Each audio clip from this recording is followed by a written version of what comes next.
Green Cooling scores with the 13 Pro-Am Community Rugby League Show.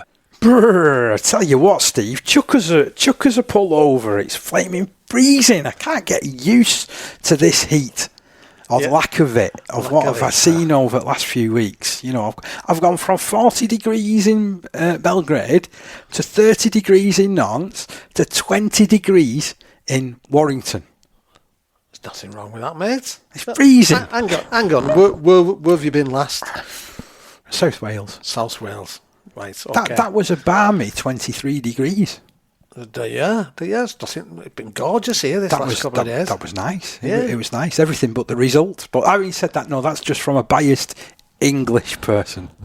Yeah, I mean, I must admit, Parky, again, as we were talking a couple of weeks ago about the under-19s, and I actually last week, about the competition, etc. This competition, between the home nations has been really, really good. I mean, I've really, and you've got to look into it. And you look at Wales and England. They're playing basically was like we were saying. It was like a final, even though it was sort of only the second game, as it were, between the two. Yeah, it was a fantastic performance from Wales. We'll tell you a little bit more about that. I've got a match report to read out, and we have chats with the Welsh international coach Paul Berry and the England Community Lions boss Martyn Ellis to bring you. We've got all of our usual features as well, so we'll look at everything that's happened in the North West Men's League. We'll look around at what's happened in Cumbria, thanks to our friends from the Cumbria Crack, and we'll also bring you up to speed with the Yorkshire Men's, and perhaps have a dip into what else has been going on around the regional leagues as well, and as well as taking in the latest results from the National Conference League, where certainly promotion and relegation, the battles are starting to really, really come to a head now, aren't they? Yeah, I thought that. I was looking at the results and tables today, and I thought, well, things are sort of becoming a little bit more clearer now as to where the sort of ups and downs, as it were, are going to be happening. And there are some teams that are sort of to get out of the struggles that they're in, are going to have to put in some good performances over the next few weeks. It's all going to, what do they say? The business end. It certainly is. Right, shall we crack on? Where do you want to start, Steve? We always start with Cumbria, Dave. Let's start with Cumbria then. So yes, and I've got to say some absolutely fantastic games in the Holman, Higgies and Cumberland League, and we're at that stage of the season where the leagues have split, haven't they? So we're in a second phase now. That's right. So it was week 1 of phase 2. And Woughborough A didn't have to wait long to take their revenge on local rivals Kells A when they met a week on from just their previous encounter. Kells had been comfortable and deserved winners a week earlier, but this time there was no doubt about the Hornets' superiority, and it finished 38 points to 4. A tight first half did not really hint at the margin of victory in the end, as Woughborough led 12-0 at the break, but they pulled away impressively in the second half to suggest that they will be the team to catch for the league winner's crown. The Bros' tries came from Jensen Alstrom, who scored 2, Peter Caddy, Greg Rooney, Luke Spivey, Greg Dawson and Mark Watson. Alstrom 2 and Rooney kicked the goals. Kells' lone score came from an unconverted try by Dan Greers. Paul Farrell, Woughborough coach, he said it was a much improved display from the previous week. There was plenty of effort again, but the key factor was that we were 100% better with ball in hand.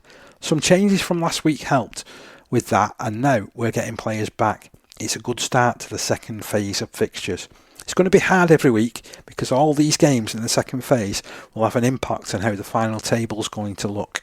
Kells coach Jonathan Wignall added, it was a good performance from Woughborough, who pounced on our errors, both forced and unforced, and especially in our own half.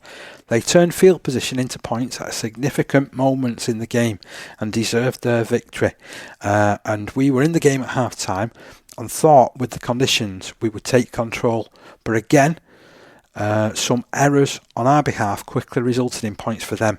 It was a clinical performance by the Hornets and one which we'll have to take on the chin.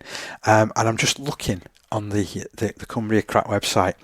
There's a lovely picture there of Devon Sharp, obviously skipper of the under-19s, pouring a little kick in behind the defence, and it's perfect. I would be really happy with this picture, by the way. Yeah, it's absolutely superb, isn't it? Yeah.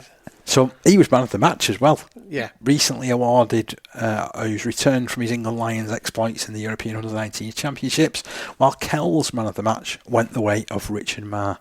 The other game in the newly created Premier Division saw Maryport beat Cockermouth 34 points to 12, but it was only 10 points to 6 at half time. Both teams had key players missing, and Maryport included Steve Stoddart. He's the veteran rugby union player who's helping them out. He was on the score sheet too with a try, and also touching down for Maryport were Luke Cremins, who grabbed 2, Ashley Smith, Joel Baker, Craig Foster and Chris Ivison. Blake Miller kicked 3 goals. For Cockermouth, there were tries from Spencer Fulton and David Whitworth, with Regan Tinian, who I saw a bit of a graphic saying that in the first phase he kicked 50 goals. Wow. Did Tinian. To be fair, I mean, it doesn't surprise me, because every time we've done the roundups each week, his name's has been a regular. We've always talked about him, haven't we? Now, Joel Baker was named the man of the match for Maryport, with Ryan Scott getting the nod for Cockermouth. Mark Foster, Maryport coach, said it was good to get the win against Cockermouth in really hot conditions. Both teams are doing it tough with injuries, unavailability and lads playing with knocks. I thought we would go value for the win, and we had a couple of tries disallowed while we missed 2 other good opportunities. Credit to Cockermouth for battling till the end, but I asked the lads for a performance after a tough couple of losses, and they definitely delivered. Attention now turns to Kells at home next week, who will be coming off a defeat to Wathbrow, and we know that we need to improve again if we want to get the win. The newly formed First Division also kicked off at the weekend, but only one game was played, which resulted in a 38-16 win for Dissington A at Hensingham A. Hensingham's points came courtesy of tries from Matt Williams, Ollie Dunn and Dylan Bragg, with Bragg kicking 2 goals. Dissington won it though, with tries from Robbie Joe Worthington, who not only has one of the more impressive names that I've said over the course of the season, but he also scored 4 tries. Alongside him on the scorers panel were Oliver Huddleston, Kyle Jenkinson and Jack Penrice. Brandon Walker, he kicked 5 goals. Chris Crowe, the Hensingham coach, said the game was decided in an 8-minute spell in the second half, when Dissington scored 3 tries and took the game away from us. We had been 16-14 up at half time. It was a really physical and competitive game, with both sides down on numbers due to festivals and injuries. It was good though that under the circumstances and in ridiculous weather, both clubs got out teams to play the game. Dissington's head coach Aidan Worthington said it was a really good win against a physical Hensingham side, and I thought our young lads did really well. Robbie Joe Worthington had a great game. A new signing, Kyle Jenkinson, who's joined from Whitehaven Rugby Union Club, did enough to earn a call up to the first team for Saturday. So some cracking results there, wasn't there, in the Cumberland Division? And looking forward to also just to give a bit of a run through of a couple of these other things. So Lauker were given a 24-0 result against Espatria. Flimby against Askham was postponed in Division 1, as was Egremont Rangers A and Ellenborough Rangers A. Your fixtures this weekend in the Holman Iggerson Cumberland League. In Division 1, Dissington A will take on Ellenborough Rangers A. Egremont Rangers A are due to take on Askham. Those fixtures taking place on Friday evening, and then on Saturday in the Premier Division, Lauker are set to take on Cockermouth Titans. Maryport have got the small matter of Kells A, like was mentioned, and Espatria Hornets host Wathbrow Hornets A, while Division 1 sees just one lone fixture, Flimby against Hensingham A. So that is all of your goings on this week in the Cumbria Leagues. And again, it's great to be able to give a little bit of context to that competition, isn't it? Yeah, very, very much so. And I like the way it's structured there, the way they split it into different phases, 2 different phases, because it gives a bit more strength to the competition and makes it sort of It evens it up a little bit, doesn't it, yeah. in that respect as well? Because we did see during phase one, at certain points there was large scores that were being run up, weren't there, between the top sides when they came up against the bottom side. So it kind of levels the ledger a little bit, doesn't it? And gives everybody something to play for, which for me is what we should be aiming for anyway, isn't it? Well, the thing is, come the end of the season, then you've not got those games where people know they're not going to win anything. They know they're out of the running. Dead rubbers, I think they call them, don't they? Exactly, yeah. And now what happens is you've got those who are, sort of in various parts of the second phase. They don't know they've got a chance, but against sort of people who are attainable to beat or give a good run for the money, as it were. Sticking in the northwest, we're going to go to the Barrow results. So last Wednesday in the Vantage Competitions League top 4 playoffs, Barrow Island 0, Highpool and Roosh Pioneers 24, Ulverston 54, Millom 18. Your fixtures, as the show is going out live. That will involve Vantage Competitions League Championship Final, Highpool and Roosh Pioneers up against Ulverston. So I would like to say, get yourself along to that, but you're probably already there at the time we're discussing it. So hopefully you're having a good night. Hopefully you get the result that you want, and hopefully you enjoy it as well, because we love our rugby, don't we? Yeah. Right, so we switch over to the Northwest Men's League, Steve. We certainly will. I'll kick off with the Premier Division. From Saturday, it was Heysham Atoms 44, Shevington Sharks 20. That's a great result for Heysham Atoms, isn't it? Yeah, they're doing well, Heysham Atoms, I must admit. Then we got Foley Lane 28, Blackbrook 32. That's a close one, and good win for Blackbrook there. And then the next one was Oral St James. They were up against Latchford Albion. Latchford Albion ran out to 62 points to 0.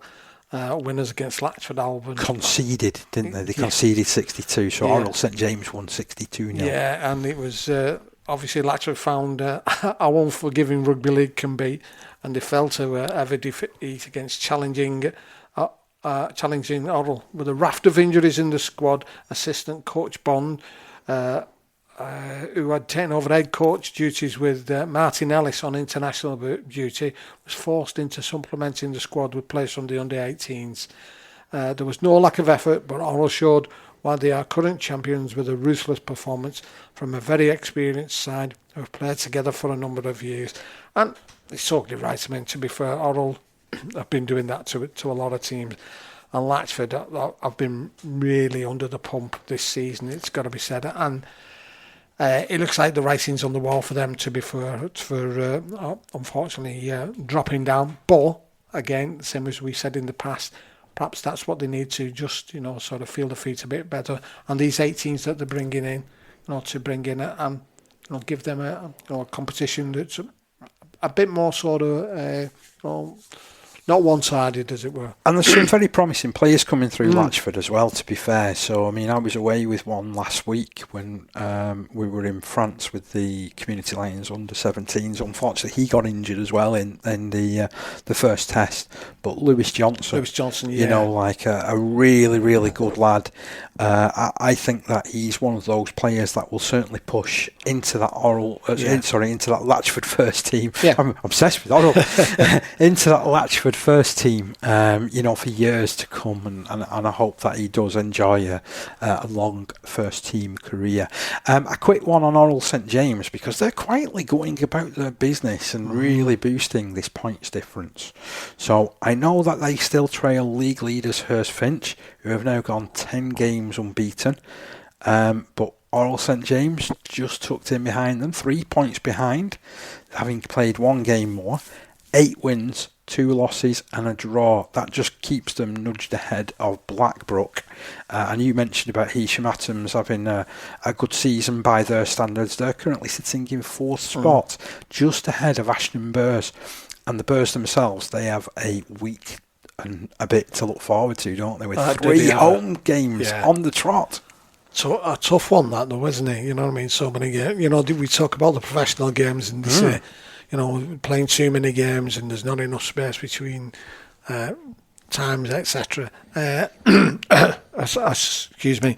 I saw that. I think, if I'm not wrong, there's one game where they're going to play against Hurst Finch, which may well be a 4-pointer. Ah, right, okay. It was I saw it discussed on I think it was in on Twitter. There was a discussion about it, which because of backlog of fixtures, etc. Yeah, and time's getting a bit scarce, isn't it, in the season? And I suppose you've got availabilities. We're right in the middle of festival season, aren't we? Yeah, I think it's funny that the Cumbria Crack mentioned about that, because I think we've had Kendall calling. Yeah. See, listen to me with it. This is what being away with a load of 17-year-olds does. Because you suddenly find out about all these music festivals that you never knew existed. I feel like I'm with it again, and I've never been with it. Yeah. I know Kengley Calling very well, actually. Because my son was there a couple of years ago, and he was in with the filming of a lot of the bands. Of what was brilliant. There. So, he speaks very highly of it, I must admit. So one of those games that we mentioned to start this, series of fixtures for Ashton Burrs actually comes tomorrow evening, Thursday. So I'm going to implore as many people in that local area to get yourself across to Ashton Burrs, because it's only the small matter of the derby. Oral St James in town. I went to the corresponding fixture, which happened just before Wembley. Yeah. And that was a belting game. Yeah. Absolutely belting. Hardly anything between the two sides. Again, both a little bit weakened at the time, admittedly, with a few players missing. But some of those young players that are starting to push through in both sides. I know there's a lot of negative stuff that comes out about, community rugby league, and some of it's justified because statistically there are less people that are playing at our community clubs these days, and for me there's got to be some digging as to why that is happening, and why there isn't as many players that are playing these days, and why we've got a lot more unavailability and a lot more changes as well, because you almost need double the amount of players that you ever did before.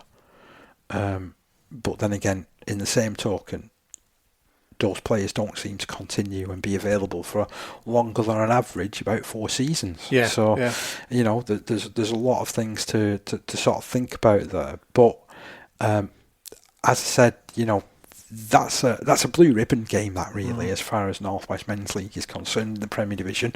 Thursday night, tomorrow evening. If you're there, I'll see you, and I'll probably be at the side testing out my new camera again. Yeah, David Bailey will be there. Yeah, David Bailey will be there, and Parky will be there as well. So so looking forward to that one, Steve. What else has happened in this North West Men's League competition? Yeah, moving to Division 1, we've got Dalton 30, Goulburn Parkside 4. That's a great win for Dalton. Massive win, that. Yeah, Burnwood Bridge 16, Charlie Panthers 30. Burnwood Bridge struggled a little bit. I thought they would have managed this division a little bit better, but of late they've struggled a little bit. And then we've got Ulverston 18, West Orton Lions 26. Having a good season, aren't they, West Orton Lions? I think they're sitting third in the comp at the moment, so they're a little bit behind the 8 ball when compared with Hindley, who are top, Dalton in second spot, but at the moment they're worthy third place. Yeah. And speaking of Hindley were up against Thatterweath Crusaders A, and it was Hindley 42, Thatterweath Crusaders A 24. That's a great result for Hindley. They really are going at it with some venom this season. Yeah, very much. 11 wins, 2 losses, 2 draws in 15 games. So they're currently top of the pile. 24 points scored by them, or points achieved, I should say. Dalton second with 14 games played, 10 wins, 3 draws and 1 loss. And then we mentioned West Orton Lions, 9 wins, 5 losses. Salford City Roosters currently in 4th spot with 7 wins, 7 losses and a draw. West Orton Lions have certainly gone about the business sort of quietly, but they've sort of pulled some nice wins out during the season, and obviously they've been a lot more consistent than past seasons. You mentioned about Burtonwood Bridge, by the way. They're third bottom of that competition at the moment. I saw that. that surprises me, knowing how they started off. Because how many games have they actually won? So they've won 3, but drawn 2 and lost 7. So they have got 2 sides that are beneath them in the table, though. So Thatterweath Crusaders A have only achieved 3 wins and a draw, and have actually had 3 points deducted due to forfeits. Yeah. Meanwhile, Goulburn Parkside, they're bottom of the league with just 1 win all season, and they've even had 1 of those points taken away from them.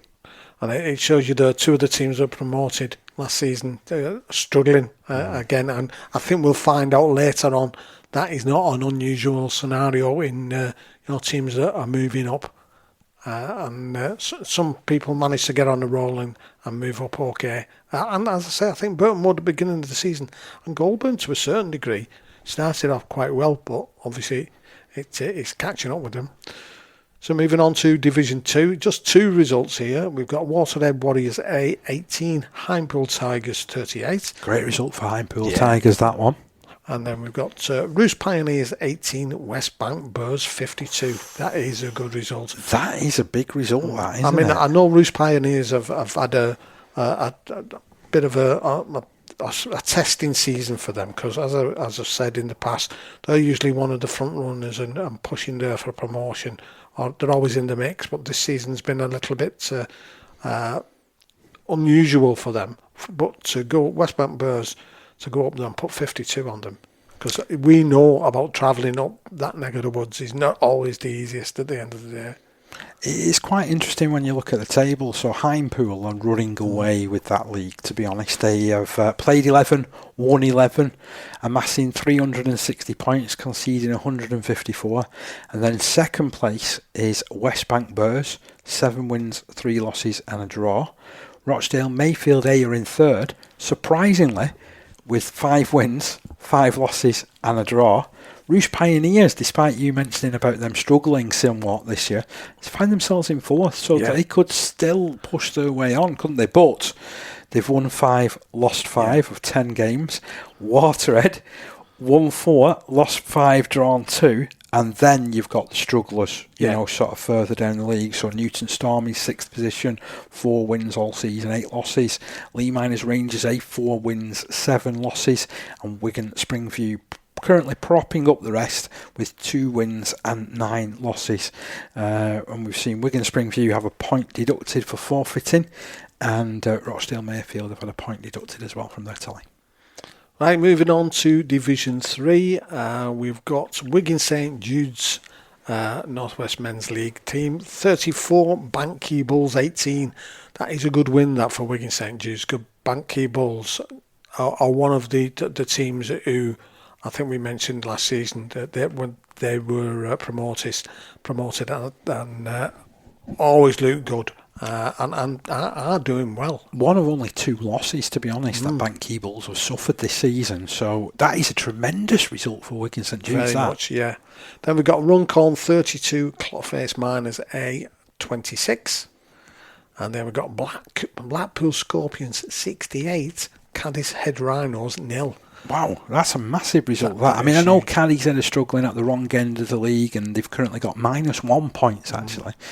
So they've actually had 3 points taken off them this season. So they actually have won 1 game. So they're really up against it, to be honest. But that is still an outstanding result to Blackpool Scorpions and puts them in plus point difference. Yeah.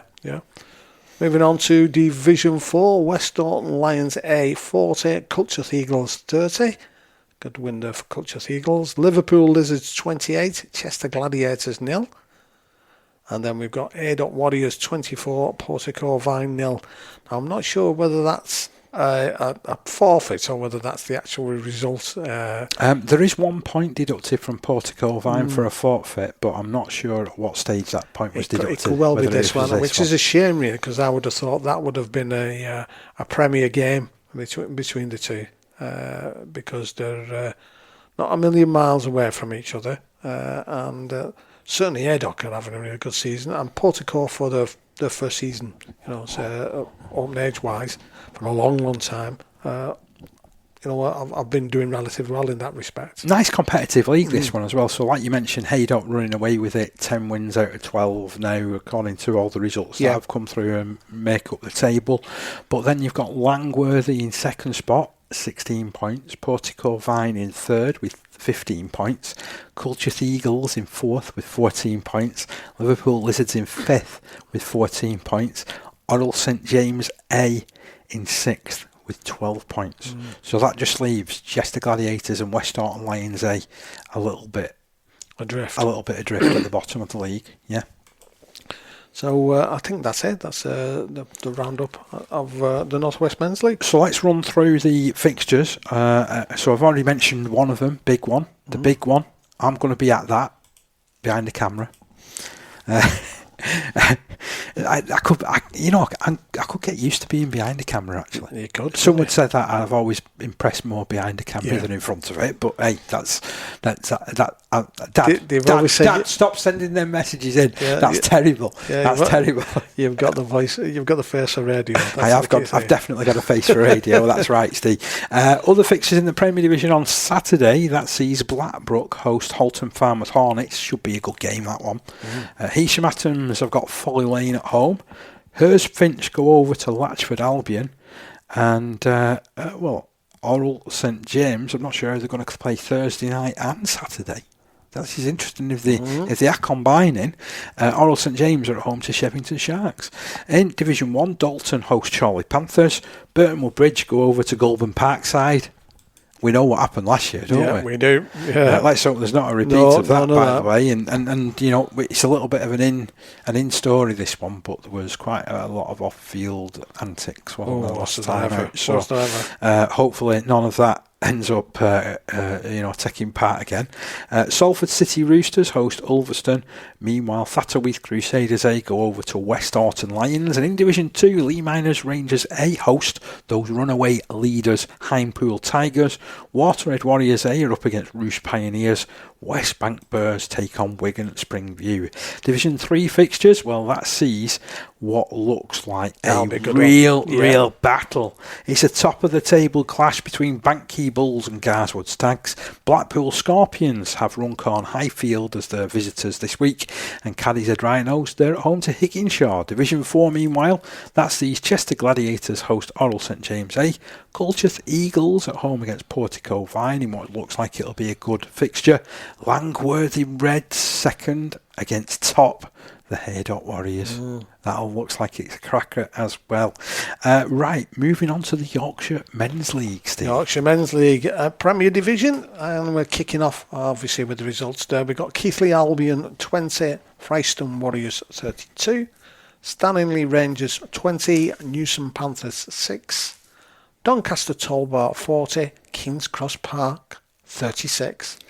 Right, okay, and let's have a quick look at the table. So Stanley Rangers out on top, 8 wins, 3 losses and a draw. Tucked in just 1 point behind with a game in hand is Doncaster Tollbar, 8 wins, 3 losses. King Cross Park, we mentioned them a lot on this show. 12 games played, 7 wins, 5 losses. And then you've got very competitive beneath them, Freiston Warriors and Westgate Common, both of which have only played 10 games, and both of which there's not much separating them. So Freiston have won 6, lost 4. Westgate have won 6, drawn 1, lost 3, and then you've got Keighley Albion, Almondry Spartans and Newsom Panthers propping up the rest. Yeah, one result we missed there, Parker. Sorry. Almondry Spartans 26, Westgate Common 38, so a good win there for Westgate Common. Yeah, they had a man sent off as well after about 20 minutes, so that was an even more impressive result. And one of the heroes of Italy a couple of years ago, you know, I always like to keep in touch with what's going on. Josh Leeson, prop forward, nearly broke my ribs after the final. You know, as when I dashed down from doing my commentary onto field, I'm running around like a mad thing. He runs straight at me, gave us a big bear hug, nearly broke my ribs. So, you know, I remember you fondly for that, Josh. Thank you so much. You know, you've not heard from my solicitor and you won't be doing, but he won the Man of the Match award. Yeah, excellent. Right, into Division 1, Siddle Academy 34, Bradford Dudley Hill 14, Unsplit ARLFC 28, Wisby Warriors 26. And we had one on a Thursday there as well. Cutsite Rangers 32, Charleston Rovers 32. Oh, right, okay. And again, if we look at the Division 1 table, Siddle Academy out on top, so they're having a tremendous season. They've only lost 2 games all year, 3 if you include the Barlow Cup game, which we saw. But they were good, weren't they? But they were good then, weren't they? And there was a lovely piece from Joel Lewis included, so he's one of the stars of this Siddle Academy side this season, where he talked to West Yorkshire Sport about his experiences in Belgrade. Oh, yeah. So I listened to that, a few days ago, and he gives Siddle a fantastic mention in that as well, and says about how he's looking to push on and step up into the first team eventually when he gets the opportunity. Looking at the rest of that league, how your top 4 lines up is Murfield on 14 points, Charleston Rovers with 13 points, Ossett Trinity Tigers and Hunslet.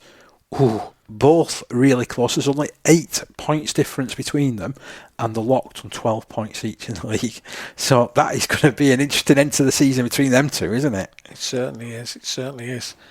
So moving on to Division 2, and we've got Mould Green 24, Queensbury 0, Illingworth 24, Emily Moore Cougars 0, Castleford Panthers 16, Brighouse Rangers 12, and the Birkenshaw Blue Dogs 10, Seacroft Sharks 40. So it's interesting you mentioned about Cass Panthers and Brighouse Rangers, because that was top against second.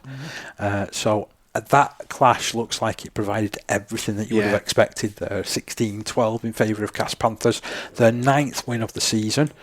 So they're top, just a point clear of Brighouse Rangers. That's how important that game was. Mould Green in 3rd, Illingworth in 4th. And then you've currently got Queensbury, who are bottom of that league, minus 2 points. So they've conceded 3 games this season. Emily Moore Cougars have 0 points. They've won 2 games this year, but had both of those wins taken off them. Right, moving on to Division 3. Just 3 results there. Starting with York Acorn 18, New Eastwick All Blacks 18. Upton ARLFC 26, Bramley Buffaloes 12, Bristol Victoria 18, Dodderth Miners 34. Dodderth Miners top that league, by the way. 11 wins, 1 loss all season. Bramley Buffaloes tucked in just behind them. I don't know whether those two have got to play each other, but it will be interesting. So currently Dodderth Miners have got that extra win on Bramley Buffaloes, but Bramley have a much stronger point difference. So that could all change with a result or two, in there. Upton are in 3rd spot, but this is one of those divisions where, apart from the top 2, everybody's beating everybody else, and it's really close. That's good competitive division, that, isn't it? And moving on to Division 4, just 2 results in the Division 4, and it was Sherburn Bears 6, Oulton Raiders 16, Gould Vikings 6, York Barbarians 59. 59? 59. That's an odd score. It is, isn't it? Who dropped the goal and when was it dropped? That's what I want to know. I wonder whether it was dropped at 58-0 to make it 59, or whether it came at when it was like 6-0 to make it 7-0 or something like that. That makes you wonder, did a fight break out if it was right at the very end? Because that sounds like they're taking the mick. Good style. But I mean, to be fair to York Barbarians, 11 games up in the season now, they've only conceded 82 points. Really? Scored 425, so they're romping away with the division. West Craven Warriors and Oulton Raiders and Gould Vikings, there's nothing to split between those sides, who are positioned 2nd, 3rd and 4th respectively. Underbank, little bit behind, but only 2 points adrift, so maybe they'll have a say in the top 4 of that division before too long. And moving on to Division 5, we have, I think it's 4 results here.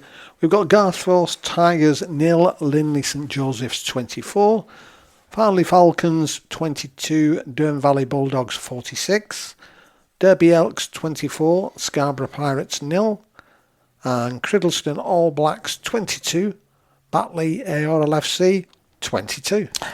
Interesting with Craigleston All Blacks, they've drawn 3 games this season out of 12 league games. Wow. So they've won 4, lost 5, drawn 3. I think that's a fascinating record, to be honest. I mean, currently the 3rd bottom in the league, but I mean, that's noteworthy, isn't it?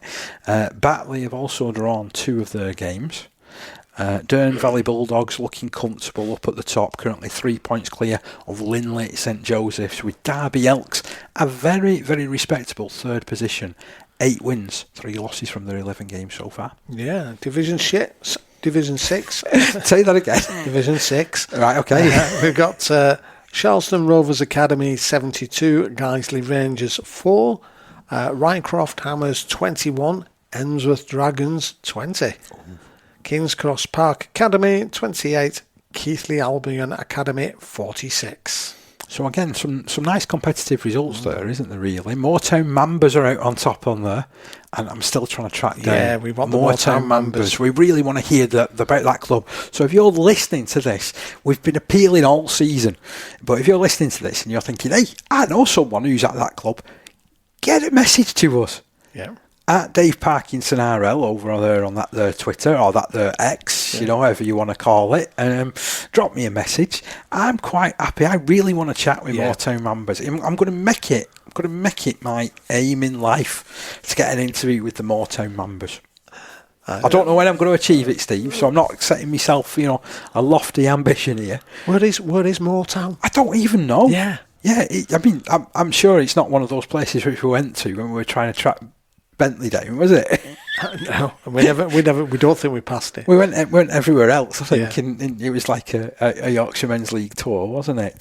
Charleston Rovers Academy are in 2nd in that division, by the way. Hemsworth Dragons 3rd, Keighley Albion Academy 4th at the minute. And we're moving on to the NCL Alliance. We've got 3 results.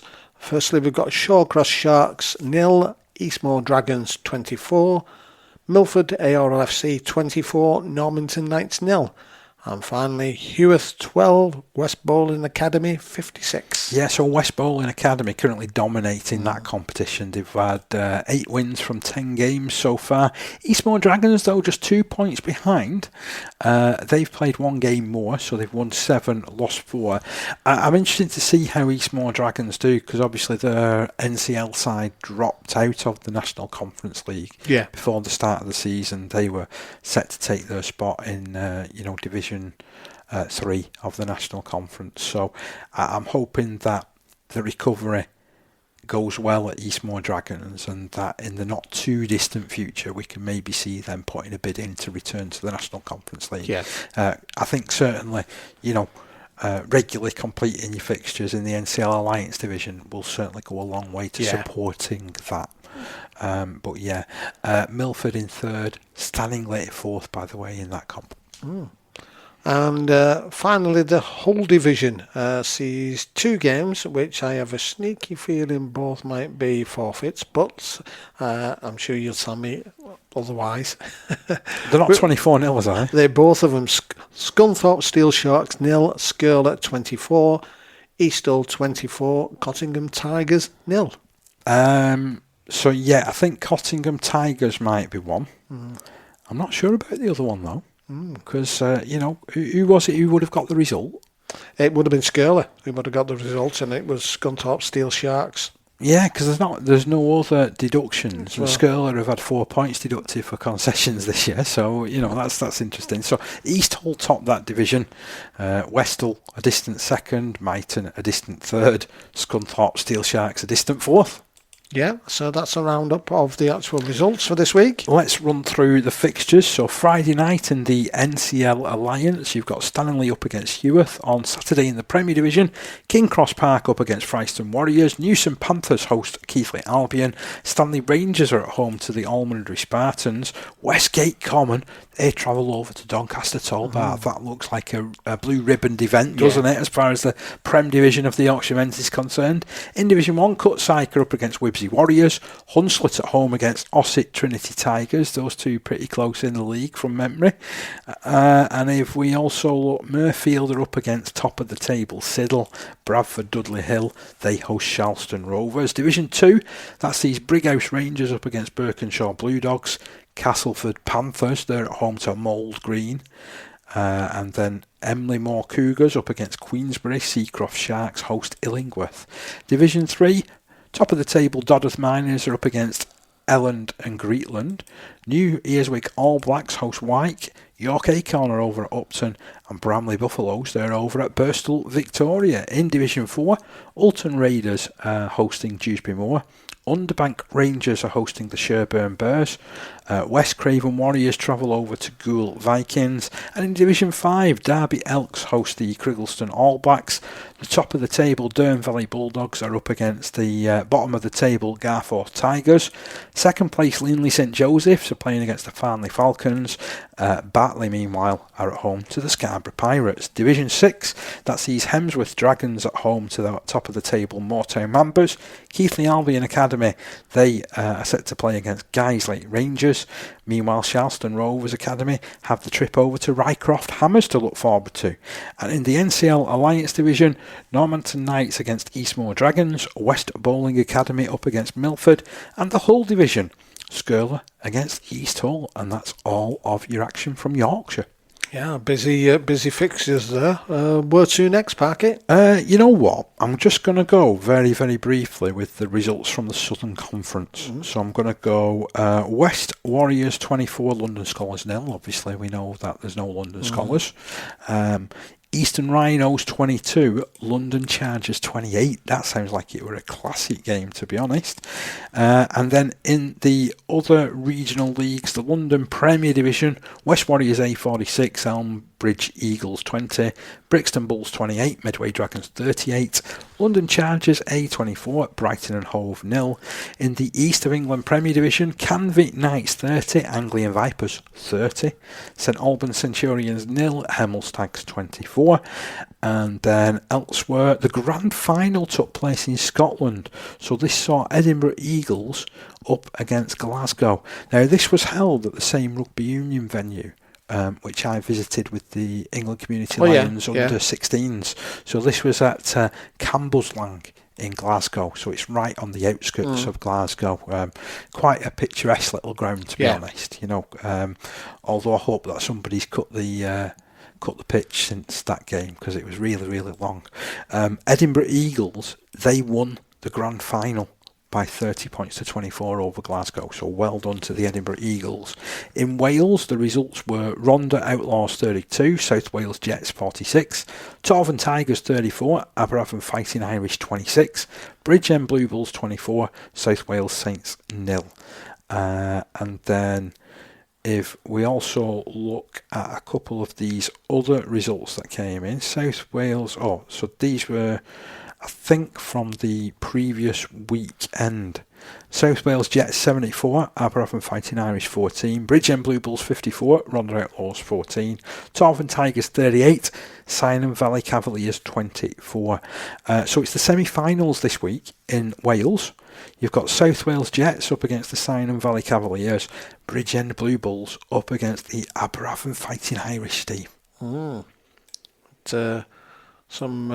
always said there's some great names in those divisions, aren't there? And while we're in Wales, shall we stay in Wales and shall we do the international game? Yeah, the under-16 Four Nations. So yeah, this was going to be the decider. So whoever won it would mean that they picked up the championship. Was it going to be England Community Lions, or was it going to be Wales? So Wales, after winning it for a second time in succession. Wales under 16s 32, England Community Lions 10. Wales won the Home Nations Championship for the second consecutive year after a decisive victory in Neath. That's easy for me to say, Steve. Overall, it was a stuttering performance from the Lions, who lost the services of Colby Harmer and Jack Baker to injury in the first 20 minutes, and despite plenty of committed defensive work by the visitors, Wales eventually made their greater possession count late in the half to lead 12-0 at the break. Chances were scarce for the Lions in the opening half, while in comparison, Wales had 4 tries disallowed, 3 for forward passes and 1 in touch following a superb cover tackle. The Lions almost took the lead in the 7th minute. Archie Starr thought he'd grounded, but the referee ruled it out for double movement. The home side got near to the line 5 minutes later, but Ralph Roberts saw the effort disallowed after a forward pass. Isaac Holdsworth later flicked the ball back to Jake Shepherd for him to ground, but the referee called it back for a knock-on. With just over 10 minutes remaining of the half, Jaden Tyson was harshly sin-binned after bringing down Roberts. This followed a long run from Roberts. He went about 50 metres from his wing position, outstripped a number of defenders. It was a cracking run. I'm not sure whether or not that tackle should have resulted in a sin bin, but it did. He got sin binned for bringing Roberts down, and Wales had another score disallowed for a forward pass before they eventually took the lead in the 27th minute when Ellis Thomas finished well and Matthew Clatworthy nudged over the first of his 6 goals. At the other end, the Lions forced an error, but Bobby Dickinson's grubber kick rolled too far. Outstanding Wales fullback Sam Dickinson then ran over 50 metres, rounding off the score under the post, and Clatworthy's goal gave Wales the 12-0 advantage at half-time. At the start of the new half, the Lions defended well to win the ball back, and Ellis Holiday was desperately unlucky as he lost possession attempting to ground for a try. England deservedly hit back after 50 minutes when Travis Jack Morse scored in the corner and all-action Mason Bowes goaled from the touchline. Wales responded quickly when fine passing right ended with Roberts scoring in the corner. Clatworthy goaled and then added a penalty to move the Welsh 20 points to 6 clear, but England again made things interesting when Travis Jack Morse scored his second try, and although the conversion from Bowes was wide, the gap was 10 points. Fittingly, it was Dickinson who sealed the win with a weaving run past several defenders after taking the ball out on the right and cutting back inside. With seconds ticking down, the Lions attempted a kick over from a scrum, spotting space behind, but the ball instead fell into the grateful arms of Evan Williams, who sprinted away for Wales' 5th try, allowing Clatworthy to complete his goal haul, and the celebrations started for Wales. Got to say, Steve, this was a fantastic result, a really, really good performance from Wales. They have some backs that really did trouble, none more so than Sam Dickinson, who was named the man of the match at the end of the game. He looks a real class apart. I believe he's currently training with Warrington, so he could be one to look out for over the next few years. But they're doing something right at this level, aren't they, Wales? Yeah, I'm just looking at the squad, Parky, and I've got to say, I'm surprised that there's a lot of Welsh kids in it. Yeah, that's exactly what I was just going to say. There's not that many which are, heritage guys. Yeah. Although I will say, do you remember a certain Jim Mills? Aye, Jim, yeah. Of Widnes Vintage? That's right, yeah. And his son, David. His son was David, yeah. Right. Well, David's son played Tyler off the bench. Ah, right. Had a big game as well. Yeah. I mean, just looking through a lot of the names that are in the team names are ones that you've just gone through from the Welsh leagues there. I'm not going to attempt to say them. Go on, Steve, go on. I know you can do it. I have faith in you, mate. Well, there's Woolston Rovers. Give over. We want the Torving Tigers. Torving Tigers, yeah. But yeah, there's a lot of teams in there who obviously are in the Welsh League, and that's great to see. Hopefully that will then, sort of as the age groups move up, those players will move up, and then hopefully then when we get back in a couple of years' time, I presume back into the European finals again, certainly the under-19s, that we'll have Wales in there. And maybe Ireland, but certainly Wales, because obviously if you're going to win back-to-back 4 nations like that, then you've got a team that's moving forward that should be able to compete in those competitions. And you've got groups of players that are moving through the squad, exactly. More importantly. Yeah. Now, after this, I spoke to a very happy Paul Berry, and this is our conversation. Well, I'm with Paul Berry. You're making a habit of winning this championship, aren't you? 2 years on the run. Yeah, two years. Great to the players who work hard, don't they? And they get what they deserve. And I think seeing what we see with the players, what they do, when we train and when we're away from training, I think they deserve to win it. They work really hard and fair play to them. Got to compliment you on this squad as well, because you can obviously see multi-talented, they're all in it together. I think that they won it from the national anthem at the start. Yeah, a real tight-knit group. You get that from Wales. Bit of siege mentality, isn't it, especially when you play England. It's bread and butter to the English players, to a lot of the Welsh players from the community game in South Wales. It's not, it's the second game, isn't it? And they grow up playing rugby union. So that we know we've got to coach them well, we've got to educate them in the game, we've got to have an understanding of what the roles are individually. They're a tight-knit team and they work hard. Like the Welsh people are real hard workers, and that's a great attribute to have for a rugby league player. It's fantastic to see the development as well. Obviously, what you tend to do as well is you look very closely at those younger Origin games as well, don't you, for who's coming through the system.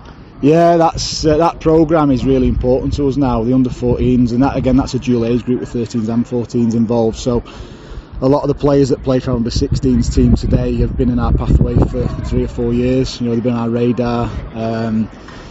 So yeah, it's good to see them on that journey. A lot of them are now getting opportunities with Super League clubs, with scholarship programmes or other development programmes, which is good because they are as good as what we've got up north, aren't they?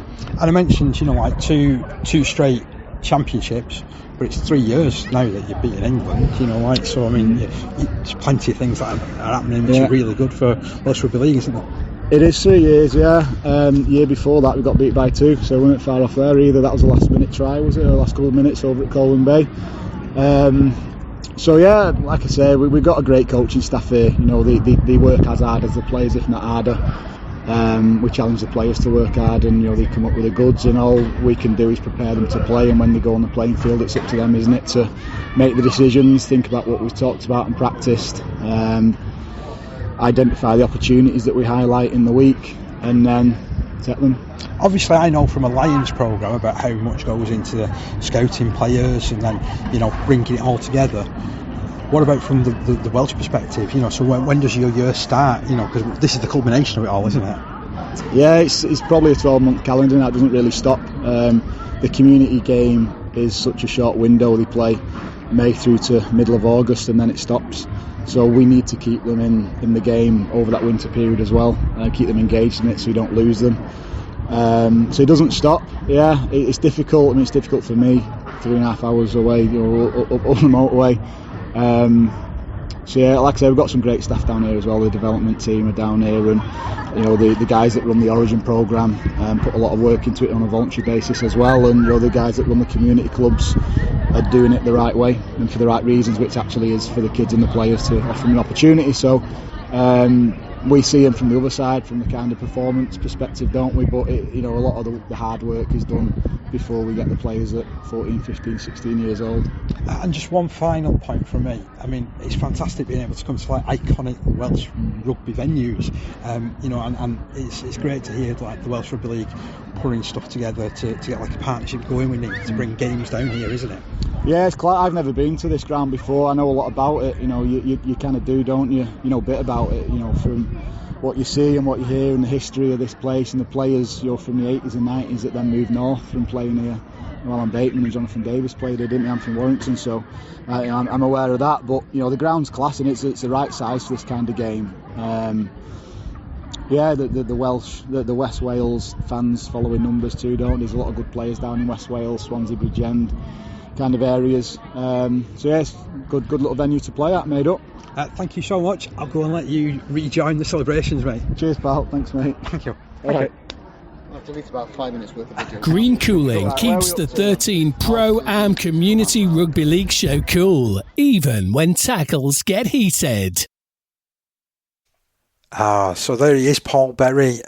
Obviously made up, and they put an awful lot of work in. You heard him describe their programme as being one that is now virtually a 12-month round one. Yeah. Because it all starts again. Obviously, I think before I got in the ground, as I was getting in the ground, there was the under 14s game that took place between West Wales and East Wales, and this is like an Origin series that they have going down there, and it's a talent identification route as well. So usually from that, the best of the players will go through they'll join half of this Wales squad Yeah. to ensure that they've got some transition and they're not starting it from scratch every single year.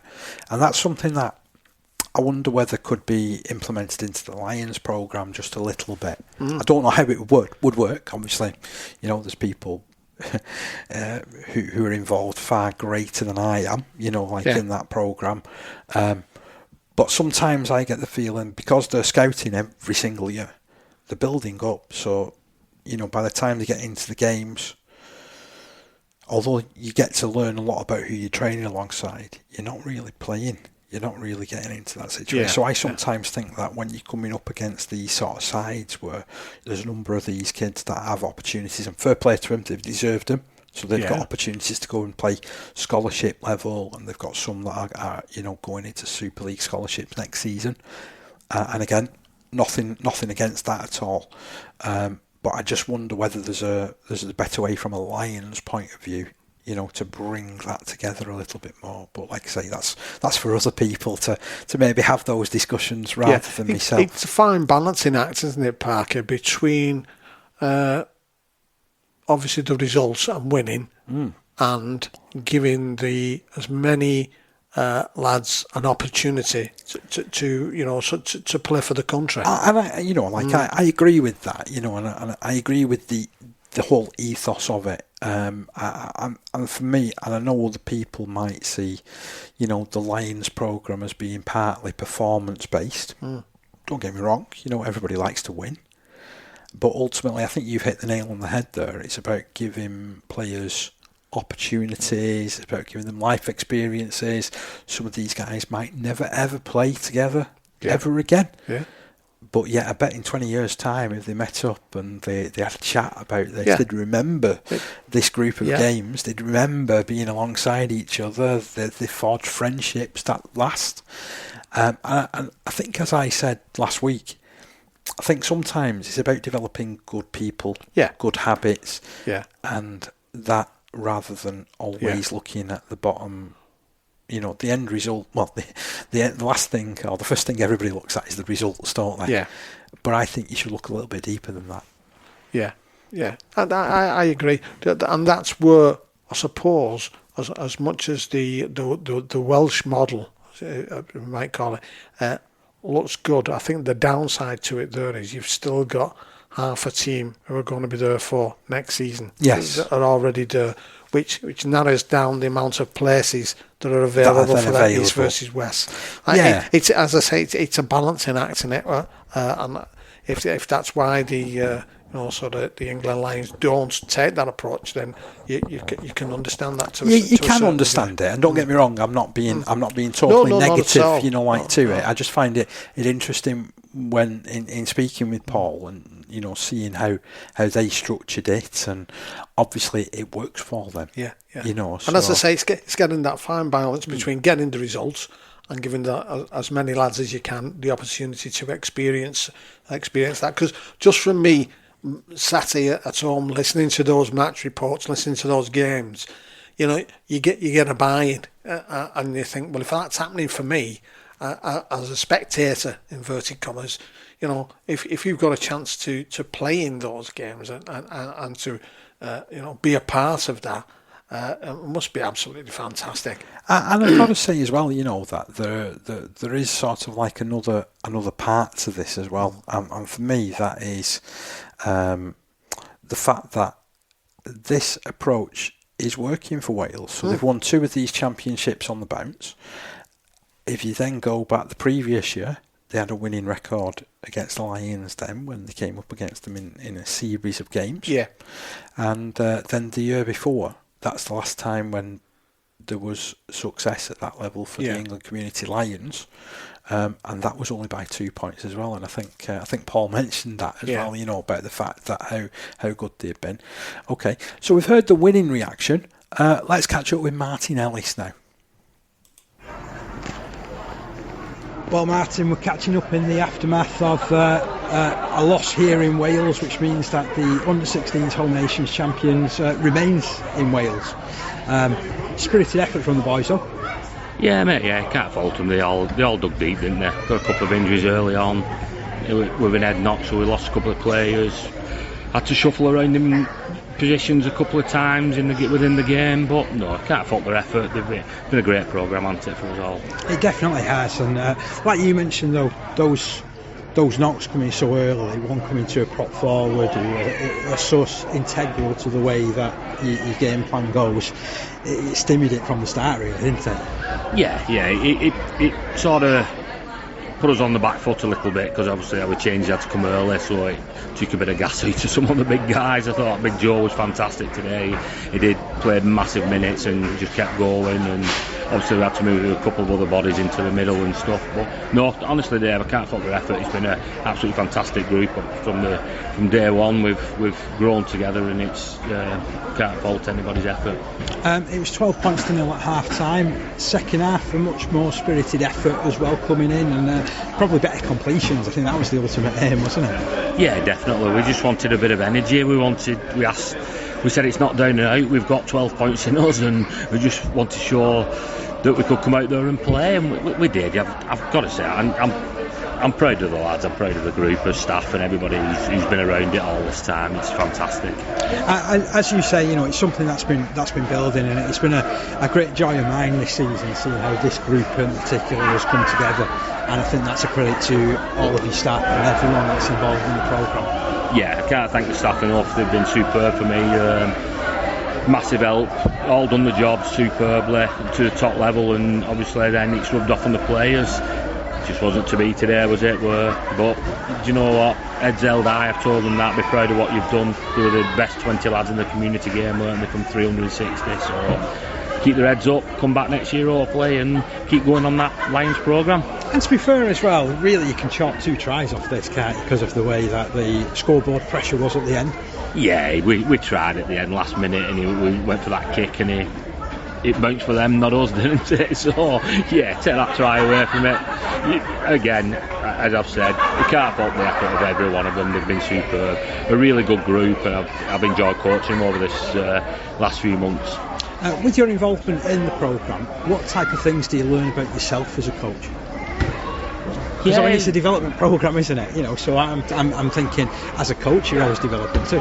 Yeah. I'll go away from it and I'll just think, could we have done a few things different? Could we have prepped different? But to be honest with you, as a staff combined, we've all worked hard at it, and we thought we got it right. Obviously, a couple of bounces didn't go for us, but no, I'll go away. I'll learn. I've just been with the 17s as well, and you learn off other coaches, and we all bounce ideas off each other. So yeah, we're always learning, aren't we? We're always learning. And how do you de-stress from something like this? Because obviously you've still got your club commitments. Yeah, I'll probably not sleep tonight, to be honest with you. But no, I'll watch it, and I'll just sit back a little bit and watch it. But no, I am proud of everything from day one, from the trials all the way straight through. It's been a long journey really to get to here, and I just wish we could have finished it, but obviously not every team can win, can they? So we move on. Martyn, thank you so much from myself for all of your help and assistance over the course of the season, and I'll catch you soon. Yeah, thanks Dave, thanks very much. See ya. 13 Pro-Am Community Rugby League Show, discussing the greatest game at all grassroots levels. So obviously Martyn pretty disappointed in the way that it had finished, but I agree. I think that all the members of the staff and all of the members of the playing squad can hold their heads up high. They've learned a lot over the last few weeks. They've had a couple of really long road trips along the way as well. I was just going to say, Parky, I wonder if that would have been a reverse fixture, if that game had been in England, whether that would have been the same results. And we'll never know. No, but that's what I'm saying. And that's the beauty of this competition, where you're moving from country to country. Don't get me wrong, the European Championships were great, but obviously it's all in one country, and the teams all go together in the same venue. But that bit about travelling, so to different countries to play the games, that's part of the experience. And it's if you can cope with that. Does that make any difference to you as a player, how you approach the game?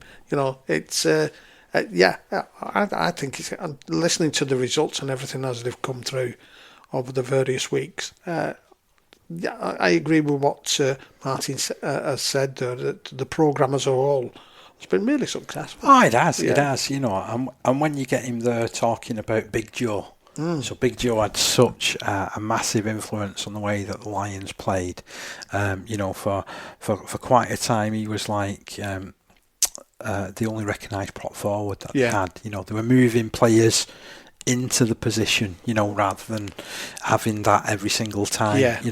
And Joseph Higgins Meadows, look out for that name. Yeah. I think he's got a good future in front of him. Who's his community side? Strangely enough, you'll say I'm biased here. Go. He's from Lee. Oh, Lee minus biased, Rangers. Yeah. Lee minus Rangers. Yeah, but he's a good player, and certainly one of those guys to keep your eyes on. Yeah. Right. You know where I think we'll go next? National Conference League, shall we? National Conference. Tell you what, some of these results. This is just wow. But it's getting to that part of the season as well now, isn't it? Where things are starting to. I suppose it's like Formula One, where the grid's being sorted out already for that last. Hang on, you wanted to get me singing here, right? You're going dow da da dow da da da dow. No, not really. You got that for free. Anyway, right. So all the action got underway in Division 1 last Friday, and I've got to say, what a turnaround. So Ulton Raiders, who at the moment, I know that they've had a few issues this season with Travellers invading the various pitches and sort of unfortunately, having that. They're back again. So I know that they've put notices all on their Facebook page that some of the kids' training is going to have to be cancelled, etc., etc. There's only 2 pitches apparently that they're not on at the moment. So I wish them best of luck in getting the club back and back to some semblance of order. And hopefully it's not too much of a too much of an upset for them. But they did host Dewsbury Moor Maroons last Friday, and this was a proverbial game of two halves because Ulton Raiders, they led by 20 points to 8 at half time. Holdsworth, Swallow, Jagger and Stevens scoring their tries, Walpole kicking 2 goals. In response, I mentioned Dewsbury Moor had scored 8 points. Second half, get this, full-time score, Ulton Raiders 20, Dewsbury Moor Maroons 36. What a second half. What a superb comeback. Richardson, Sam with 2, Boardman, Sam, Coolbridge, Hepworth going over for the tries. Coolbridge kicking 4 goals. I mean, that's some comeback, isn't it, for the Maroons? Yeah, it is. And Coolbridge, I watched him against Woolston last week, and he was playing, I think he was playing in, was he at 9? I think he might have been at 9, and he was running the show. Yeah. And if you remember rightly, when we watched him against St Pat's, he was there he started at full back, and he was good then. He was coming into the game. He's not really full back shaped, but he always gets involved. He's vocal, and Epworth, another one there, our friend with the top knot, as it were, who scored last week against Woolston as well. On the score sheet again. Action then switched over to Saturday, and in the Premier Division, now you'll like this. So I was over at Community Lions Open Age training on Sunday morning. Oh yeah. Okay, and they've got 1 or 2 lads that are training with the squad who are from Egremont at the moment. Now I know Egremont are going through a hell of a time at the moment with the number of injuries, players that they're having to draft in. Obviously some players who are struggling to get to that level of performance at the moment, and they're doing it tough. They are doing it tough. But there was a quip from somebody to one of the Egremont lads saying, so how many overs did it take Rochdale to pull you out? Because this game finished Rochdale Mayfield 70, Egremont Rangers 10. I mean, that's a huge result for Rochdale Mayfield, who are tucked in 3rd position in the Premier Division. And if I go through the list of scorers, Reisman grabbed 2 tries, Devlin Long scored 2, Butterworth with 2, Metcalf with 2, Green, Hamlet, Andrew Smith and Connolly also going over for tries. Connolly kicking 11 goals. Meanwhile, Egremont, they had tries through Bradlong and Hutton, with Matt Buscher in the unaccustomed halfback role, kicking a goal. But like we mentioned, 70 points to 10. And is there some reaction to that? Yeah, it's funny what you were saying there about the injuries, etc. Because Egremont coach Rhys Davies said we are struggling big style, and I'm just happy we are scraping a side together to fulfil our fixtures. I think they got 15, 16 injuries at the moment. Wow. Though, so it's a serious level of injury. Yeah. So Rochdale Mayfield winning 70 points to 10 at Egremont Rangers. Hunslet, after a testing few weeks, returned to winning ways as well. Hard-fought victory, this one, by the way. York Acorn. It was no runaway, was it? No, York Acorn actually led 6 points to 0 at Hunslet at half-time, thanks to a try from Shepherdson and a goal from Ant Chilton. But in the second half, Hunslet did manage to get on top. Thompson, McClelland, Scott and the veteran Andy Hullock scoring a try. Hullock also adding 3 goals as Hunslet went on to win 22 points to 6. Kells are also doing its tough at the minute and are slipping down the table towards the relegation spots, and they went down by 36 points to 16 at home against West Bowling. And what a day it was for Scully. He scored 4 tries for West Bowling. Simpson and Darville the other scorers for them. Williams kicking 6 goals. Meanwhile for Kells, Luthwaite, Garner and Watson the scorers. Watson kicking 2 goals. And there was a really close game as well over at Thatto Heath Crusaders. They hosted Heworth. And it finished Thatto Heath Crusaders 18, Heworth 22. Crusaders grabbing tries through Dickinson, Saunders with 2, and Leicester going over. Dickinson adding 1 goal.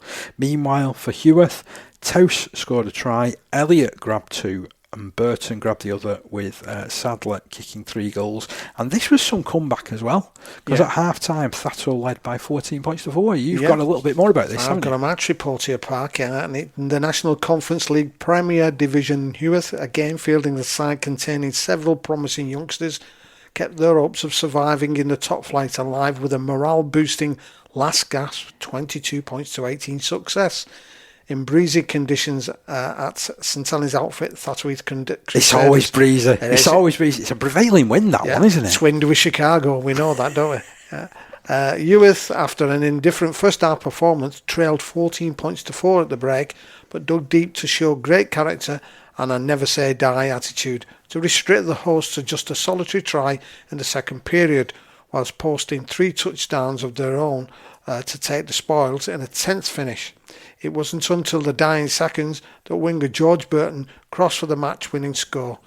The Crusaders had the better of the opening exchanges and went in front after 10 minutes with a try by winger Jake Dickinson, who was unable to add the extras. Heworth hit back to level 6 minutes later when a fluent handling movement led to centre George Elliott crossing on the right edge for an unconverted score.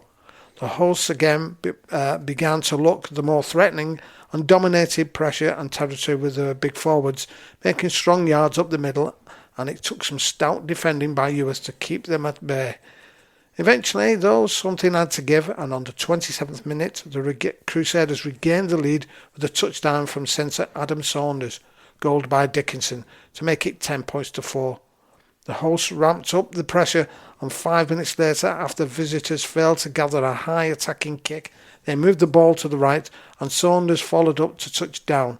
A second kick behind the defensive line too put them 14 points to 4 ahead at half-time.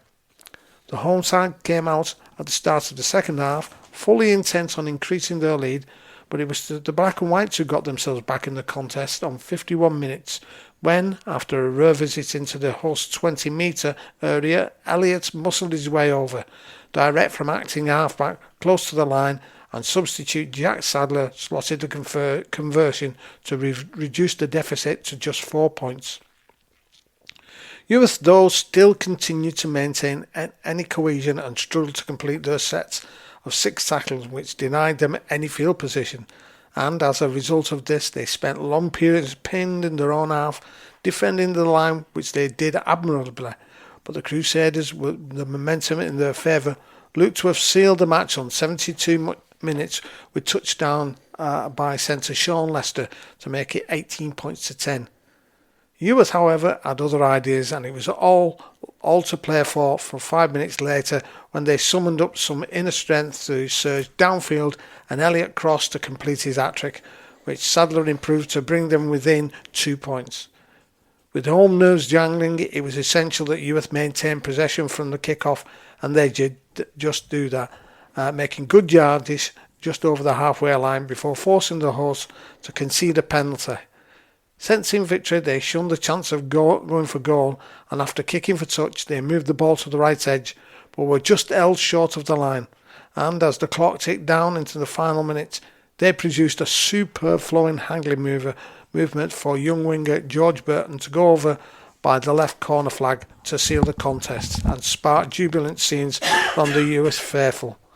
Sadler's towering touchline conversion put the icing on the cake to complete an excellent afternoon for Youth. Got to say a big thanks there to Dave Ward for that report. Oh, that's a great sounding game, isn't it? So and that puts more context into what I was saying, wasn't it? Very much. And I can totally understand about the wind there, because when we were there last, glorious day, but the wind was like causing havoc with the the game as a whole. It's causing havoc with our mics. Never mind it. Never mind the game itself.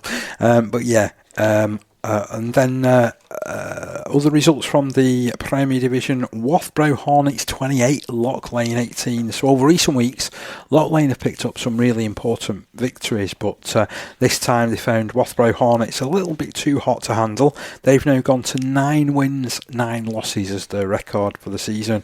McConnell with a try, Moore with 2, Rooney and McCourt, the Hornets scorers, with Walker Taylor kicking 2 goals and Kerwin kicking 2 goals. For Loch Lane, Chris Siddons, Purdy and Keir scored the tries, Turner kicking a goal, Jones adding 2. And what was said after that one, Steve? No, we've got no comments on that one, Parker. No, nothing said. No. Nothing said, right, okay. In the clash to end all clashes, the top of the table, the top 2 met. West Hull hosting Siddle, and to be fair, all but 2 of the points were scored in the first half. So West got away to a great start thanks to tries from Verity and Masik, but Siddle this season have some real steel about them. As a club, they are just so strong at the moment, and I think it's really starting to have an impact. McCallum scoring a try, Walsh going in, Ackroyd grabbing a score as well, Greenwood kicking 3 goals. They eventually won Siddle by 18 points to 8. That now moves them 2 point clear of second place West Hull and 4 points clear of third place Rochdale Mayfield. So they're in a good position heading into these last sort of 5-6 weeks of the season. Division 1, Clockface minus 12, Hull Dockers 12. So hardly anything between these sides all through this game. 6-4 to Clockface at half time. Hughes and McCartan, the try scorers there, Geraghty kicking 2 goals. For the Dockers, meanwhile, Heel and Stewart were the scorers, goals split between Wilson with 1 and Dan Sudderbit with the other. Crossfields ran in a big win which takes them up to 4th in Division 1. This was a 30 points to 12 home win over Stanningley. I went to this corresponding fixture last year and Stanningley were much the better, but they seem to be struggling a little bit. They had such a good season last term, did Stanningley? And certainly when we saw them early in the season, they looked set for another big year, didn't they? But unfortunately, it just doesn't seem to have panned out that way. They've only won 4 and drawn 1 of their 17 games that they've played. Crossfields winning this latest one by 30 points to 12. Brad Stanway kicking 3 goals. Tries from Steele, 2 from Bradish, 1 from Holiday, 1 from Liku. I know he's a favourite on the show, isn't he? Elliot Liku, always the lad who we speak to. I'm playing some good stuff this year. Hickey scoring a try as well for Crossfields. In response, Brogden and Townend scored for Stanningley, Butterill kicking 2 goals.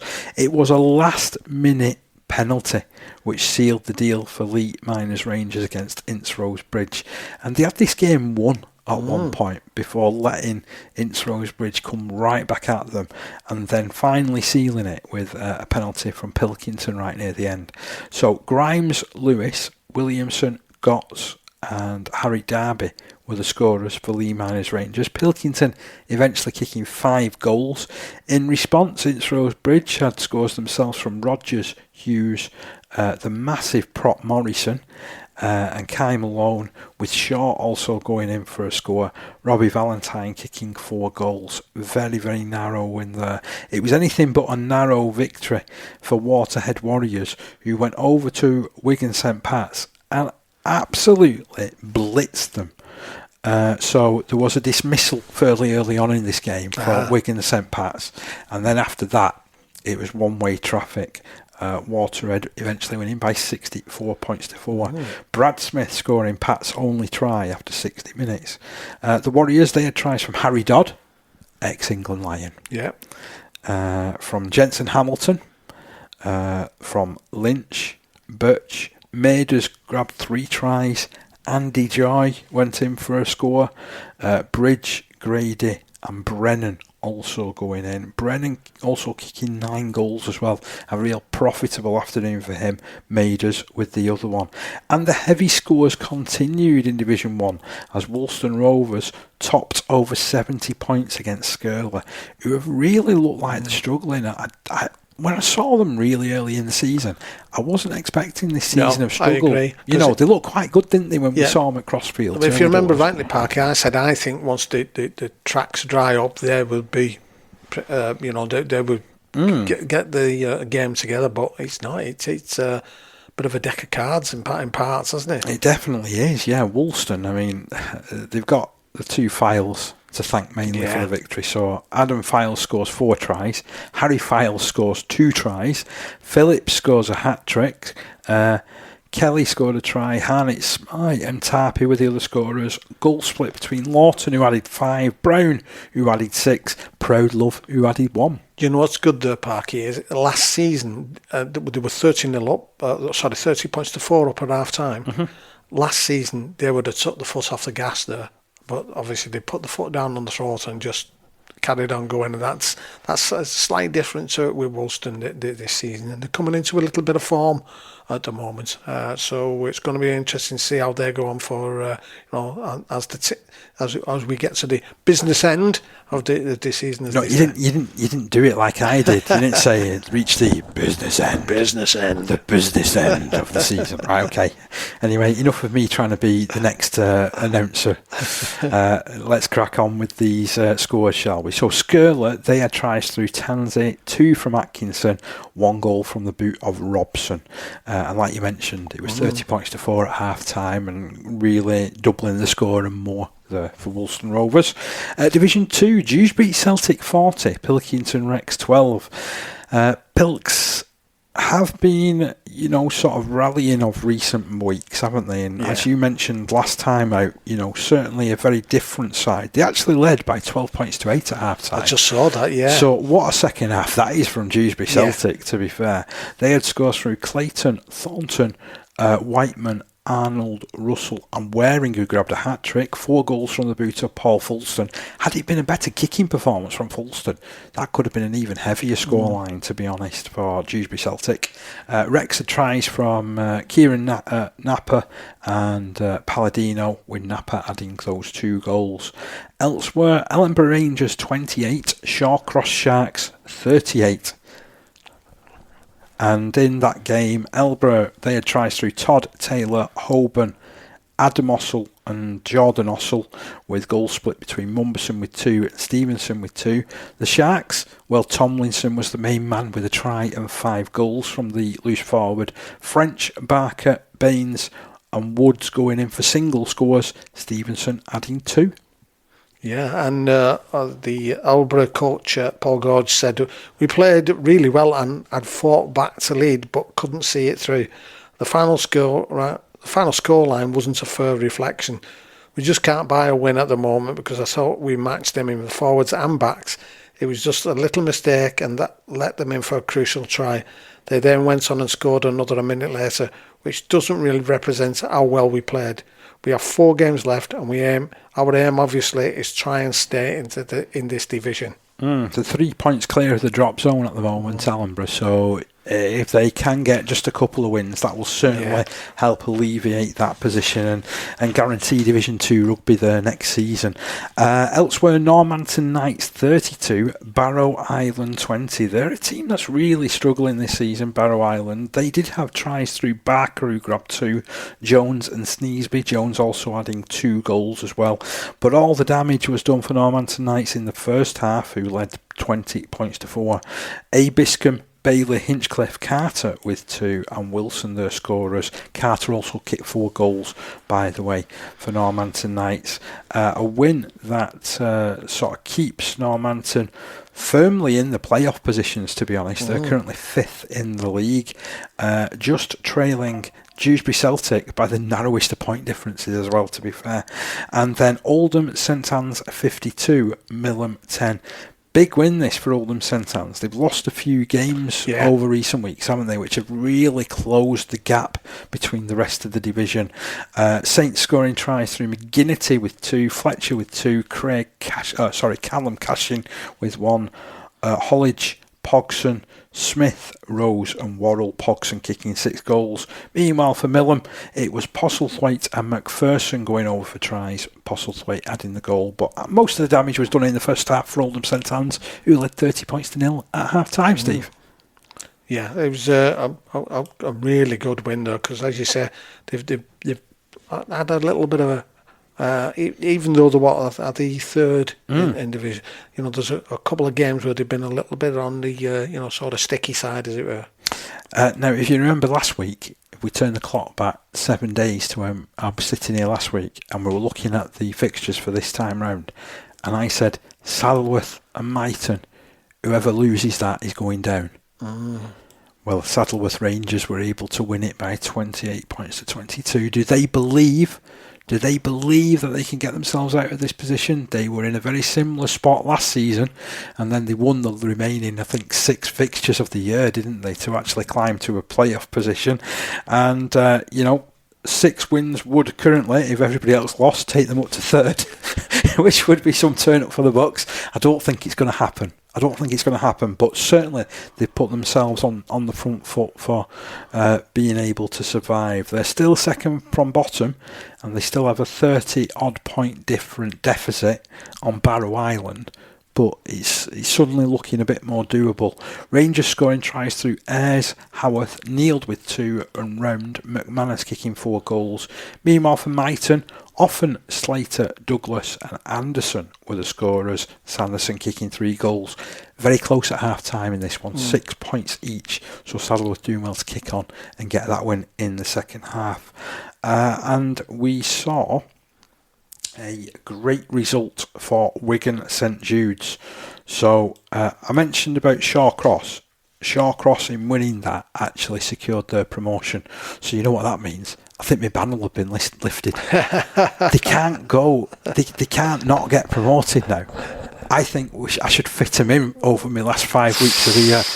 I don't know, Parker. I don't know. But Wigan St Jude's, they went over to Thornhill Trojans. And, didn't have this game all their own way. Eventually won by 30 points to 14 as well. A win which actually lifts Wigan St Jude's out of that division as well. I know it's a division that certainly, when I've been chatting to players from, St Jude's over the last few years, they were sort of wondering if they'd ever escape it. Yeah. There's players that are in that first team at St Jude's now that haven't played any other level than Division 2 of the National Conference League. They're going to be playing Division 1 rugby next season. They won by 30 points to 14. Hill, Palmer, Parkinson with 2, McNally and Garrido going in for tries. 3 goals from Mr. Cassidy.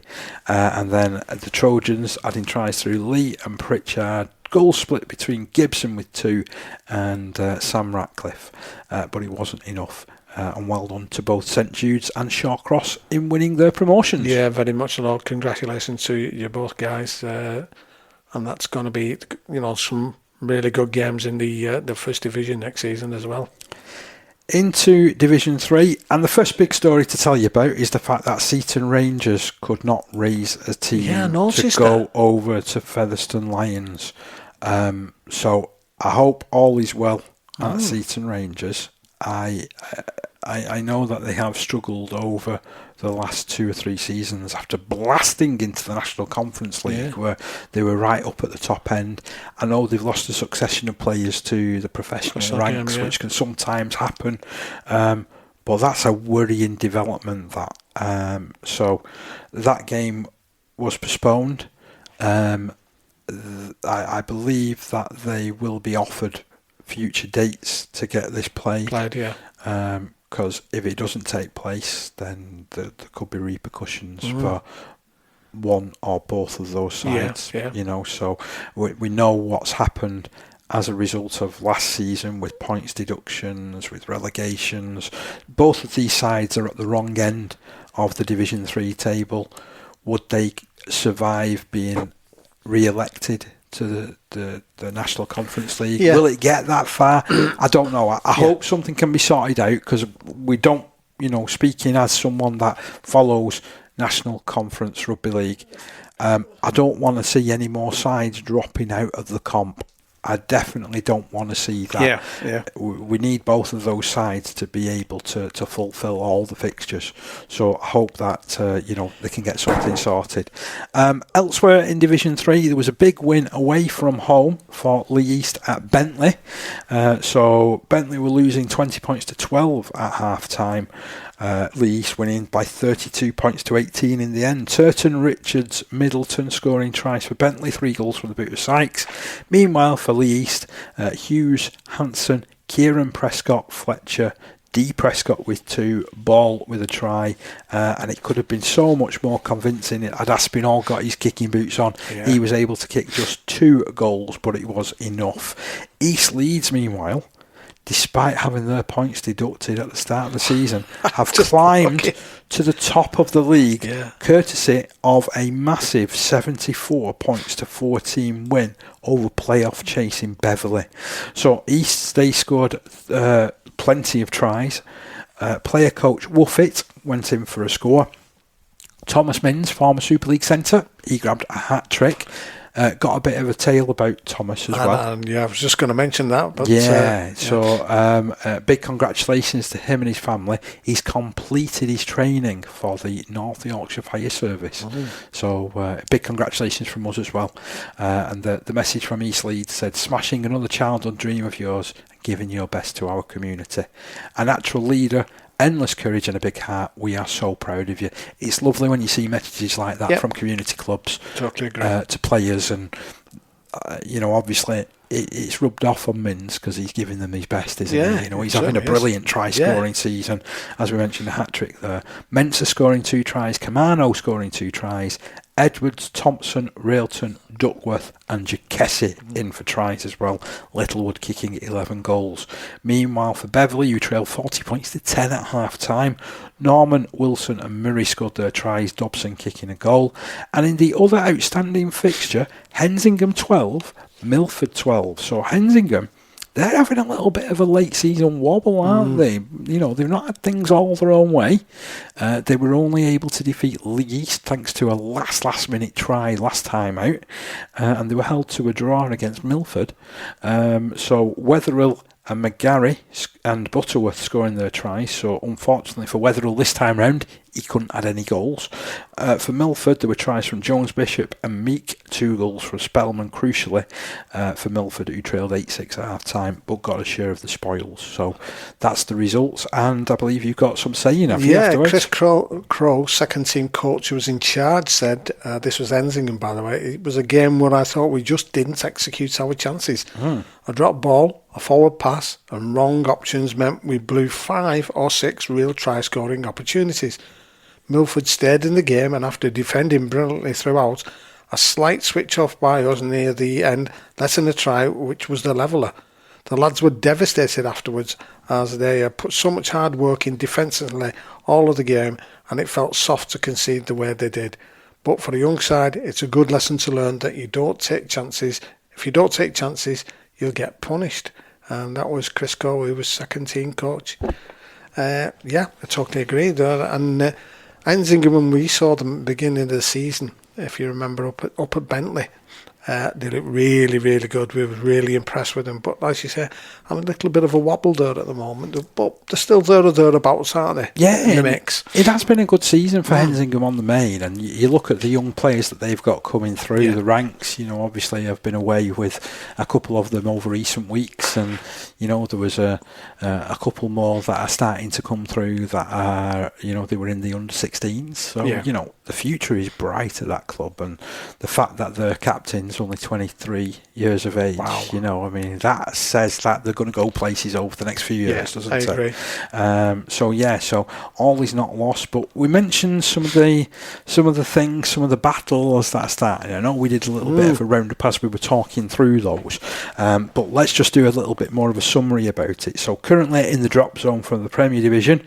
you have Heworth, you have West Bowling, you have Egremont, and that, Parky, as I was saying earlier on, just shows how difficult. It's not the easiest thing in the world when you're promoted to stay in there. And as much as you may fly out of the blocks really, fast as it were, the well-known sort of adage is it's more of a marathon than a sprint. And those three are struggling at the moment. I will say as well though, Kells only have 12 points as well, and are 1 point better off point difference than Heworth. So you're talking a try, you're talking a goal there, aren't you? 1 goal difference at the minute could make all the difference between stopping in the division and getting relegated to Division 1. Division 1, currently you've got Waterhead Warriors up against Lee Miners Rangers up at the top two, and they're going to meet each other in 2 weeks' time in what looks like a titanic battle over at Twist Lane. Hoping that we can get along to that one, by the way. I'd love to get over and do that one. It'd be fantastic, I must admit. Two teams that we've not covered this year. I know Waterhead we managed to catch the end of last season, wouldn't it? Yeah, it seems like we turn up when they guaranteed some sort of silverware. That's why they see us. They're happy to see us. But it'd be great to get over it and do the coverage on that one. St Pat's currently in 3rd spot within the division. Crossfields, Ince Rosebridge, Dewsbury Moor Maroons currently have the playoff position. Alton Raiders aren't out of it by any stretch of the imagination. They're only 8 points on the point difference worse off than Dewsbury Moor Maroons. And then there's going to be a real scramble as to who goes down. So Stanningley are on 9 points. Old Ockers are on 9 points. Clockface Miners are on 7 points, even though they've got a game in hand of the other 3 teams around them. Skirler are bottom with 6 points there. We've already mentioned Division 2, Shawcross Sharks, Wigan St Jude's already getting ready for Division 1 action next season. The scramble behind them for the playoff positions and what's going to happen and who will win that is an intriguing battle. So currently in that mix is Oldham St Anne's, who are 3rd, Dewsbury Celtic 4th, Normanton Knights, who are 5th, Thornhill Trojans, who are 6th, but they're only 2 points clear of Pilkington Rex. They're only 3 points clear of Ellenborough Rangers, who they get 3 or 4 wins out of the last few games, and they'll go into the playoffs with Ellenborough. And then, I mentioned as well that if everything goes to play for Saddleworth, they could end up being that final playoff spot. Surely not. Yeah, I think surely not this time. No, I don't think so. And don't call me Shirley. For me, there. I know I'm a bit biased, but it would be great to see Pilks push on and just make that into the top Steve, 6. This is official. You're biased. Stop it. No, because we spoke about them tumbling all the way down to Division 2 and sort of pulling the socks up and getting we back are seeing them start to pull the socks up, aren't we? Yeah, but the thing is that we're talking 2 teams who have done exactly the same thing, Thornhill Trojans and Pilks Rex. So it's them 2 who are at the moment fighting for that position. That last place, place in the playoffs. And then I know there's a gap between, you've got East Leeds, who have a far superior point difference to Dissington, who are in 2nd spot in Division 3, Hensingham 3rd, Driglington 4th, Beverley 5th, Lee East just about sneaking above Bentley, but I still look at the fact that Bentley's got 5 games left to play. they get a couple of results in that, they go above Lee East and it could end up with the team that got all the way to the playoff final in the division last season not actually making the playoffs in Lee East. So that's going to be intriguing to see whether that pans out. I certainly hope with a biased. So you've had your bias. Yeah. I'm going to give my bias now. I'm certainly hoping that Lee East can get the wins that they need over the next 3 games that they're going to play, and that helps secure playoff rugby league again. Yeah. Right, shall we look ahead to the fixtures this weekend? Yes. There is a high noon game between Loch Lane and Hunslet on Saturday. You might be wondering, why are they kicking off at midday? Why are they kicking off at midday? Well, they're having a dinner. It's a sold-out dinner later on at Loch Lane, where the funds that are being raised are going towards the Lions that are going to Australia. So it's all in a good cause. And I'm glad that Hunslet have agreed. Obviously, Hunslet in a very similar position where they've been raising money to send 4 of the players to Australia as well, so they're not going to disagree, are they? So that's going to be good. Heworth are up against West Bowling. Rochdale Mayfield are up against Kells, so it don't get any easier for Kells there, does it? Siddle against Egremont. I think the writing's on the wall there myself. Thatto against West Hull. Similar again. I think Thatto with Crusaders will struggle there. Perhaps the game of the weekend, York Acorn against Wafbrow Hornets. That could be interesting, yeah. Certainly not a lot between them in the table. We've seen that game before, haven't we, Parker? We certainly have, yeah. That was a cracker as well. It was a blinder. I've still got the scars to show for it. Mentioning nothing about ladders. Yeah, don't mention climbing. And climbing, yeah. 2 games to bring you in Division 1. So Clockface Miners at home against Dewsbury Maroons. And the game that we're hoping to be at. So that involves Woolston Rovers up against Crossfields. It's a Warrington derby. And the thing is, I think Woolston will be looking to try and upset the Crossfields apple cart, as it were. As I said, Crossfields have gone about the business quietly and are doing well. Woolston just coming into a little bit of form at the moment, and they're at home. I think that'll be the 3rd weekend of the trot that have been at home. So that should be a good one. Should be a good one. You get a good crowd for that, I think, as well. We'll have an atmosphere on the microphones then, won't we? Will, yeah. We'll have to be shouting above the crowd. Right, okay. We've got a full programme in Division 2. Dewsbury Celtic host Ellenborough Rangers. Barrow Island are on the road at Millham. That's not far to travel between those two. Oh, really? That's a proper derby as well, to be fair. Myton are at home against Pilkington Rex. Shawcross Sharks host Oldham St Anne's, 1st against 3rd there. Thornhill Trojans are up against Saddleworth Rangers. So that's, again, an interesting challenge for Saddleworth. And Normanton Knights, they're on the road at Wigan St Jude's. Promotion party, anybody? Pies all round in Wigan? Yeah. I don't know. Division 3, that'll see Dissington take on Bentley. Milford host Lee East. And finally, Seaton Rangers at home against the top of the table, East Leeds. Altogether, a very intriguing weekend in prospect. Yeah, and as I said, things are sort of sorting themselves out, both top and bottom. From those who are going to try and survive, those who are going to try and push into the 6. It's getting a little bit clearer. But who knows? In the next couple of weeks, it only needs, as we've seen, some of those results to come in, which are a bit, eye-opening results, which happens because, like we've been saying there from a couple of the coaches, it's still festival season. We're only into August, so there's holidays. Obviously, the old weddings are still knocking about as well. So anything can happen, as they say. Loads of rugby to come. If I see you, I'll be over at Ashton Burrs tomorrow evening, or over at Woolston at the weekend. We can't wait. We're looking forward to it. Join us again next week. We'll have all the news, all the fallouts. We'll bring you what we can. And I hope once again you've enjoyed the show. Steve, thank you so much for holding the fort over the last few weeks. It's great to get out back, and I feel like I've reconnected with the community game this week. Yeah, and I think as the next few weeks go on, I think we'll just get more excited and more excited. I'm already excited, Steve. I'm already excited. Where's my camera? Where's a rugby game? Right, I tell you what, I'll go and contain my excitement, and we'll see you next week. Every tackle, every try, every scrum. Green Cooling is proud to be part of the Community Rugby League family.